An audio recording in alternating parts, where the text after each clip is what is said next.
पहले जानिए बलरामपुर की एक खबर जहां अवैध धर्मांतरण के आरोपी जलालुद्दीन उर्फ छांगुर बाबा पर एक बड़ा खुलासा हुआ।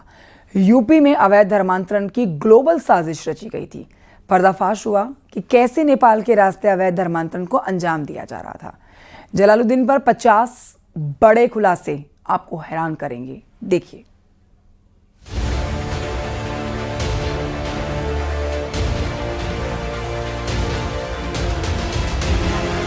जलालुद्दीन उर्फ छांगुर बाबा पर सनसनीखेज खुलासा बताता है कि उसका नेटवर्क कितना मजबूत हो चुका था। पुलिस सूत्रों के मुताबिक यूपी में अवैध धर्मांतरण के लिए जलालुद्दीन को 500 करोड़ की विदेशी फंडिंग का जांच एजेंसी को शक है। 200 करोड़ की विदेशी फंडिंग का हिसाब मिल चुका है। 300 करोड़ का लेन देन नेपाल के जरिए हुआ। पुलिस सूत्रों के मुताबिक फंडिंग के लिए काठमांडू सहित नेपाल के सीमावर्ती जिलों नवलपरासी, रूपंदेही और बांके में 100 बैंक खाते खुलवाए गए। इन अकाउंट में धर्म परिवर्तन करने के लिए पाकिस्तान, दुबई, सऊदी अरब और तुर्की से पैसे भेजे गए। एजेंट ने 4 से 5% कमीशन पर नेपाल के बैंक खातों से पैसे निकालकर सीधे जलालुद्दीन तक पहुंचा दिए।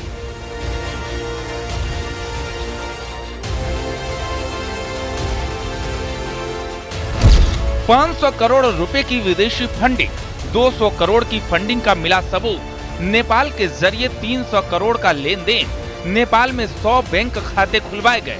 पाकिस्तान, दुबई, सऊदी, तुर्की से मिला फंड। एजेंट ने 4 से 5% कमीशन पर पैसे ट्रांसफर किए। कैश डिपॉजिट मशीन यानी CDM का भी इस्तेमाल किया गया। काफ़ी हद तक इन्वेस्टिगेशन आगे बढ़ा है। कोर्ट ने ATS के साक्ष्यों के आधार पर उसको, जो मुलजिम है, उसको 1 हफ्ते के पुलिस कस्टडी रिमांड पर दिया है। उस पुलिस कस्टडी रिमांड में ATS जो है एविडेंसेस का कलेक्शन कर रहे हैं, जो रिकवरीज हैं वो सब कार्रवाई कर रहे हैं और मुझे पूरा भरोसा है कि जो भी इसका लॉजिकल कंक्लूजन होगा वहाँ तक इन्वेस्टिगेशन पहुँचेगी और जो दोषी आदमी हैं उनके खिलाफ कार्रवाई होगी। अवैध धर्मांतरण गैंग के लेन देन का खुलासा जांच एजेंसियों के लिए भी चौंकाने वाला है।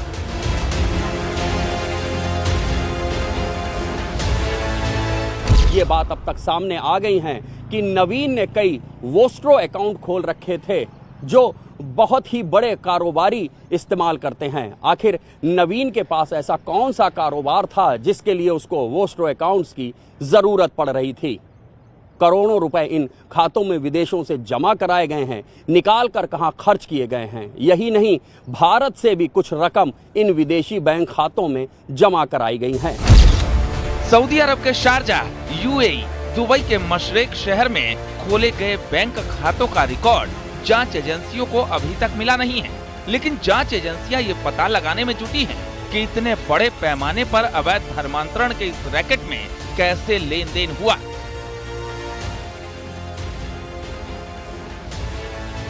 ये जांच अब एक बहुत ही गहन जांच बनती चली जा रही है। एक खुलासा ये भी हुआ है कि कुछ नेपाली बैंक्स में भी विदेशों से रकम जमा कराई गई है, जहां पर नेपाली करेंसी में उसको विड्रॉ किया गया है और फिर भारतीय करेंसी में चेंज कर बलरामपुर पहुंचाया गया है, जिसको अवैध धर्मांतरण रैकेट इस्तेमाल कर रहा था। जाहिर है खुलासे आपको हैरान कर सकते हैं, क्योंकि जलालुद्दीन अवैध धर्मांतरण का वो जल्लाद है जिसके तार खाड़ी देशों तक फैले। Bureau report, news 18, Uttar Pradesh, Uttarakhand.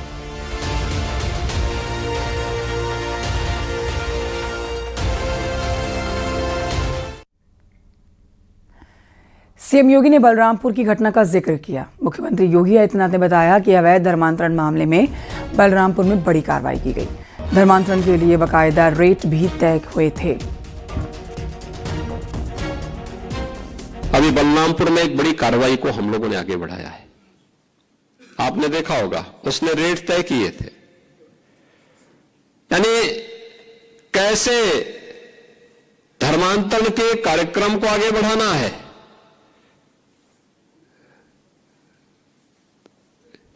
हिंदुओं में, ब्राह्मण में, क्षत्रिय में, सिखों में, अन्य OBC जातियों में अनुसूचित जाति जनजाति के लोगों को कैसे धर्मांतरित करना, सबके रेट उसने तय किए हुए थे।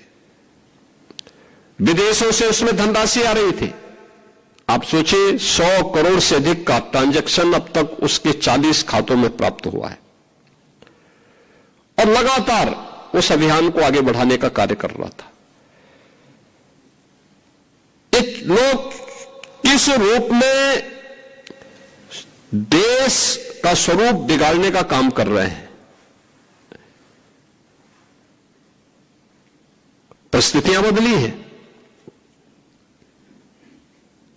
उद्देश्य उनका वही है जो उस समय था। हां, काम का तरीका उन्होंने बदला है। और ये बढ़ते हैं आगे, आपको बताते हैं कि जलालुद्दीन उर्फ छांगुर बाबा को लेकर जो खुलासे हो रहे हैं वो बहुत ही चौंकाने वाले हैं। छांगुर बाबा का टारगेट पूरी तरह से फिक्स था, क्योंकि उसके टारगेट पर हिंदू आस्था और धर्म का प्रतीक बने कई शहर थे। विदेशी फंडिंग और उसका कनेक्शन बताता है कि छांगुर बाबा उर्फ जलालुद्दीन ऐसे शहरों में अवैध धर्मांतरण का रैकेट चला रहा था जो हिंदू आस्था का केंद्र है।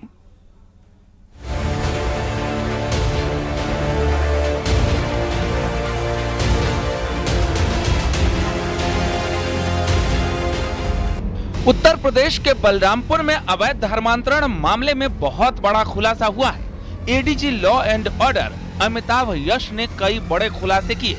दावा है कि इस गैंग का मकसद सिर्फ धर्मांतरण नहीं था, बल्कि इलाके की डेमोग्राफी बदलना भी था। इसके लिए हिंदुओं को टारगेट बनाया जा रहा था। नेपाल बॉर्डर के करीब होने की वजह से शक है कि ये नेटवर्क अंतरराष्ट्रीय स्तर तक फैला हुआ है। छांगुर के करीबी जमालुद्दीन के 6 बैंक खाते मिले। जमालुद्दीन के अकाउंट में 34.22 करोड़ रुपए जमा हुए। नसरीन के 8 बैंक अकाउंट में 13 करोड़ 90 लाख जमा हुए। जांच के घेरे में करीबियों की करोड़ों की प्रॉपर्टी, छांगुर बाबा और उसके करीबियों पर ईडी का शिकंजा। आरोपियों ने धर्मांतरण के लिए जाति आधारित रेट कार्ड बनाए थे, जैसे कि सवर्ण हिंदुओं के लिए 15 लाख। जांच में एसटीएफ को पता चला है कि उसके गैंग के पास 40 बैंक अकाउंट थे, जिनमें मिडिल ईस्ट से पैसा आता था। इसमें कोई शक नहीं कि जो फाइनेंशियल ट्रांजैक्शंस हुए हैं, खास करके जो फॉरेन कंट्री से इनके 40 अकाउंट जिसके माध्यम से ये गैंग ऑपरेट कर रहा था, उसमें आए हैं, वो अकाट साक्ष्य है और इन साक्ष्यों का इस्तेमाल इस गैंग के विरुद्ध कोर्ट में किया जाएगा। और गवाहों का बयान भी कोर्ट में हो चुका है ऑलरेडी सर। कुछ गवाहों का बयान कोर्ट में हो चुका है और आगे भी जो गवाह मिलेंगे जो पुख्ता जानकारी देंगे उन सब उनका भी बयान कोर्ट में कराया जाएगा। पुलिस और जांच एजेंसियों को मिली जानकारी के मुताबिक विदेश में बैठे कुछ लोग केवल धर्मांतरण के लिए बड़ी रकम का निवेश नहीं कर रहे हैं, बल्कि वो क्षेत्र नेपाल सीमा से बहुत दूर नहीं है और सूत्र बताते हैं कि उस क्षेत्र की डेमोग्राफी को बदलने का प्रयास कर रहे हैं। अयोध्या, काशी और मथुरा भी उसके निशाने पर थे। अवैध धर्मांतरण मामले में गिरफ्तार जलालुद्दीन उर्फ छांगुर बाबा और उसकी सहयोगी नसरीन से यूपी एटीएस की पूछताछ लगातार जारी है, जिसमें इस सिंडिकेट से जुड़े नए खुलासे सामने आ रहे हैं। तो ये कोई आश्चर्य की बात नहीं है कि लग्जरी व्हीकल्स का, बड़ी बड़ी बिल्डिंग्स का, प्रॉपर्टीज़ का इस्तेमाल एक माहौल बनाने के लिए किया जा रहा था, जिसके मदद से कन्वर्जेंस किए जाते थे। ये धर्मांतरण के लिए हर प्रकार के हथकंडे अपनाए गए, चाहे वो हनी ट्रैप हो, धन का इस्तेमाल हो, एडमिनिस्ट्रेटिव प्रेशर बनाना हो, ये सभी तरीके अपनाए गए थे। जलालुद्दीन के तार इंटरनेशनल लेवल पर जोड़ने के बाद उसके इरादे बेहद खतरनाक हो गए थे। हिंदू आस्था वाली जगहों पर अवैध धर्मांतरण की साजिश लेकर डेमोग्राफी बदलने का प्लान इस बात को साफ जाहिर कर रहा है। फिलहाल जांच एजेंसियां अभी और राज उगलवाने की कोशिश कर रही है। Bureau report, news 18 UP Uttarakhand. Noida में चेकिंग के दौरान बदमाश और थाना फेज 2 पुलिस के बीच में मुठभेड़ हुई। पीछा करने पर आरोपी बदमाश ने पुलिस पर फायरिंग कर दी। पुलिस की जवाबी कार्रवाई में आरोपी बदमाश फैजान को गोली मारी गई। घायल फैजान के पैर में गोली मारी गई है। बदमाश पकड़ लिया गया है। इसके पास से तमंचा, कारतूस, मोटरसाइकिल बरामद कर ली गई है। इस आरोपी के ऊपर चोरी आर्म्स एक्ट के 6 मुकदमे दर्ज हैं।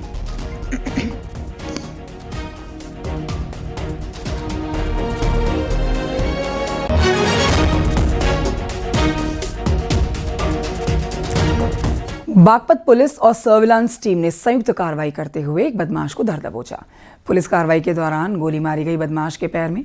पकड़े गए बदमाश के कब्जे से लूटी हुई बाइक और तमंचा और कारतूस बरामद कर लिया गया है।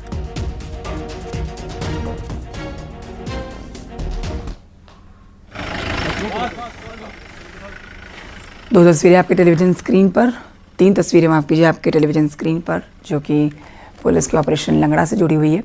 यूपी पुलिस का ऑपरेशन लंगड़ा जारी। लखनऊ, बलिया, भदोही में पुलिस ने बदमाशों का एनकाउंटर करने के दौरान उनको गिरफ्तार किया है। पुलिस का ऑपरेशन लंगड़ा लगातार जारी।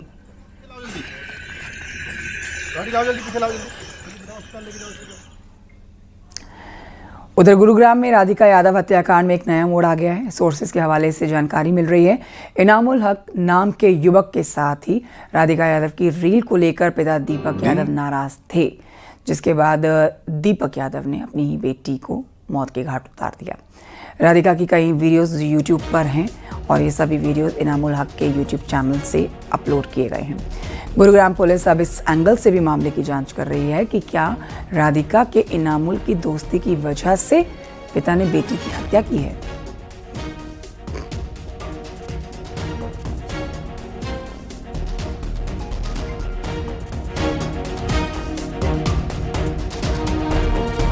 प्यारेलाल जी, जब ये इंसिडेंट हुआ कल करीबन 10:30 बजे, तो क्या आपने गन शॉट्स की आवाज़ें सुनी थी? जी नहीं, मैं नहीं सुना था। मैं यहाँ नहीं था, मैं था मंदिर में। मंदिर से आने के बाद में हमने ये सब कुछ बातें उतें कर रहा था, पानी भी पड़ रहा था, बारिश भी।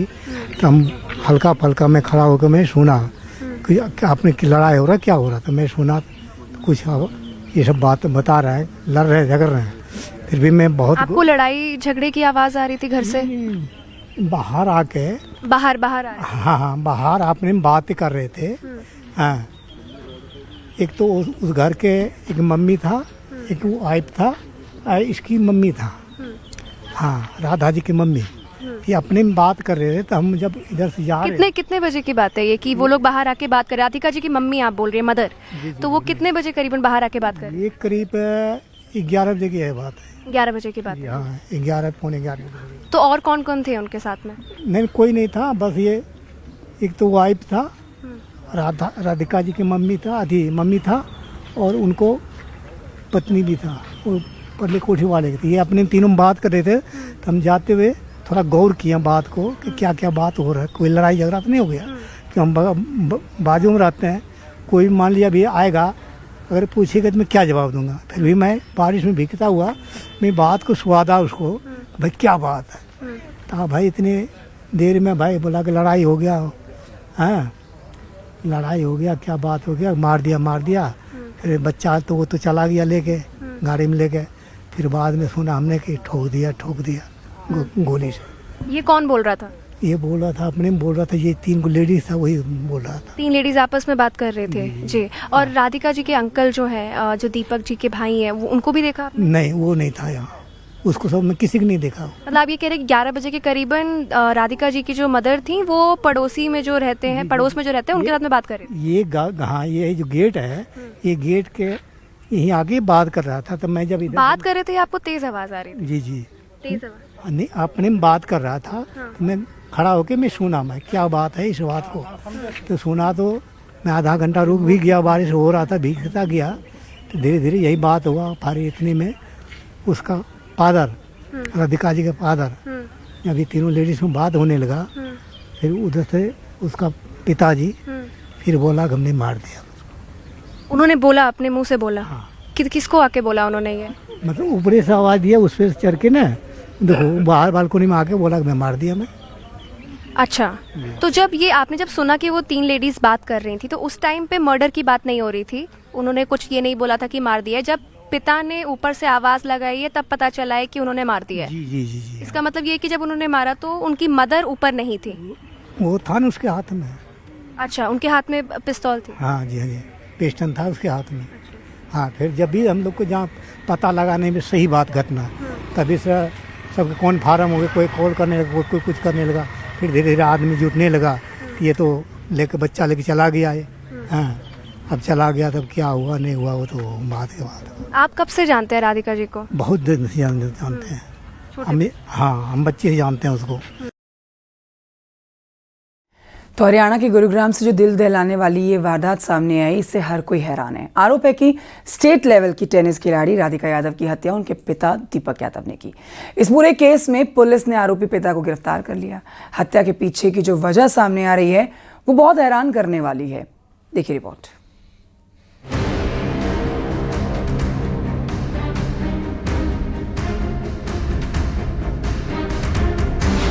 गुरुग्राम में टेनिस खिलाड़ी राधिका की हत्या। राधिका के पिता दीपक पर हत्या का आरोप। समाज के तानों ने पिता को बना दिया हत्यारा। आरोपी पिता गिरफ्तार, रिवॉल्वर भी बरामद। हरियाणा के गुरुग्राम से हैरान करने वाला मामला सामने आया है। गुरुग्राम में एक बाप पर अपनी ही बेटी की हत्या का आरोप लगा है। जानकारी के मुताबिक समाज के तानों से तंग आकर पिता ने ही बेटी को मौत के घाट उतार दिया। इस घटना ने समाज का डरावना चेहरा पेश किया है। पुलिस के मुताबिक गुरुवार सुबह 11 बजे उन्हें सूचना मिली थी कि एक 25 वर्षीय टेनिस खिलाड़ी राधिका यादव की हत्या कर दी गई है। पुलिस के मुताबिक आरोपी पिता दीपक यादव बेटी के टेनिस एकेडमी चलाने से नाराज था। इसे लेकर दोनों के बीच विवाद हुआ और पिता ने बेटी की हत्या कर दी। आरोपी पिता ने अपनी लाइसेंसी रिवॉल्वर से राधिका को 3 गोलियां मारी। पुलिस ने आरोपी पिता को गिरफ्तार कर हथियार भी बरामद कर लिया है। इसके पिता के द्वारा इसको गोलियां मारी गई हैं, जिसको पुलिस के द्वारा अरेस्ट कर लिया गया है और उससे पूछताछ की गई है तो उन्होंने इस घटना को अंजाम देना स्वीकार किया है। फिलहाल जो इन्वेस्टिगेशन हुई है उसमें पुलिस को मालूम हुआ है कि जो मृतक का है उसको 3 गोलियां कुल मिलाकर के लगी हुई हैं। आरोपी पिता दीपक यादव पुलिस की गिरफ्त में है। पिता ने जिस बेटी को मौत के घाट उतारा वो राज्य स्तरीय टेनिस खिलाड़ी थी। बेटी ने कई पदक भी जीते थे, लेकिन कंधे की चोट के चलते उसका करियर बर्बाद हो गया था। ऐसे में बेटी ने टेनिस खेलना बंद कर दिया था और एकेडमी शुरू की थी, लेकिन समाज को ये रास नहीं आया। बेटी की तरक्की से परेशान लोग उसके पिता को बेटी की कमाई खाने के ताने देने लगे और पिता ने ही अपनी बेटी को मौत के घाट उतार दिया।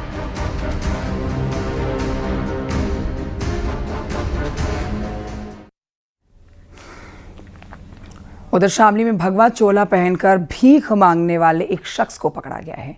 हैरान करने वाली बात यह है कि जो शख्स खुद को सोनू उपाध्याय बता रहा था वो जांच में शहजाद निकला। रिपोर्ट देखिए।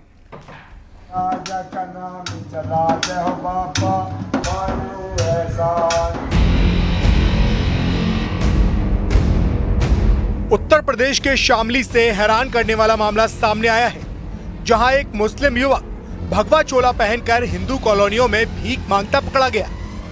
युवक का नाम शहजाद, जो सोनू उपाध्याय बनकर खुद को हिंदू बता रहा था। कॉलोनी वासियों को शक हुआ तो उसकी जांच की गई और राशन कार्ड से उसकी असली पहचान सामने आ गई, जिसके बाद लोगों ने उसे पुलिस के हवाले कर दिया। अपना अपना नाम क्या बताया? सोनू। और पिता का नाम? रोहित। गाँव? शामली में, जिंजाना में। अच्छा, तुम्हें मुस्लिम बताया जा रहा है, तुम मुस्लिम हो या नहीं हो? मुस्लिम जोगी। मुस्लिम जोगी। और तुम तो हिंदू बता रहे थे अभी। नहीं, उपाध्याय बताया था। तो हिंदू जोगी हो या मुसलमान जोगी है बताइए? मुसलमान जोगी। इस मामले को लेकर संत यशवीर महाराज ने कहा कि यह सिर्फ भीख नहीं बल्कि सनातन धर्म के खिलाफ एक साजिश है।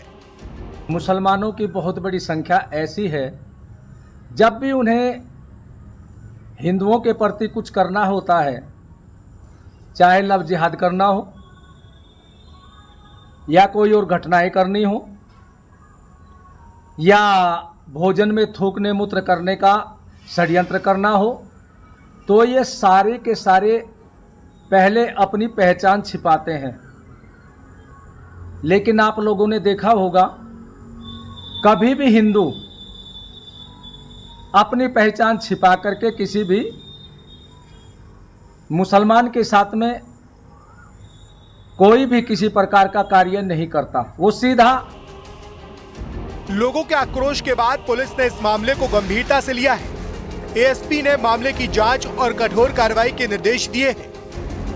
देखिए, सोशल मीडिया के माध्यम से और आप लोगों के माध्यम से जानकारी प्राप्त हुई थी। कुछ लोग भेष बदल कर और या शायद धर्म बदल कर भीख मांगने का काम कर रहे हैं। इसमें थाना चिंझाना को पूरे तथ्यों से जांच करने के लिए बताया गया है। थाना चिंझाना द्वारा इसमें जांच की जा रही है। जो भी अविधिक तत्व प्रकाश में आते हैं, अगली वैधानिक कार्रवाई कराई जाएगी। फिलहाल हिंदू बनकर भीख मांगने वाला आरोपी शहजाद पुलिस की गिरफ्त में है। आरोपी से पूछताछ की जा रही है। हालांकि इस मामले को लेकर लोगों में गुस्सा साफ देखने को मिल रहा है।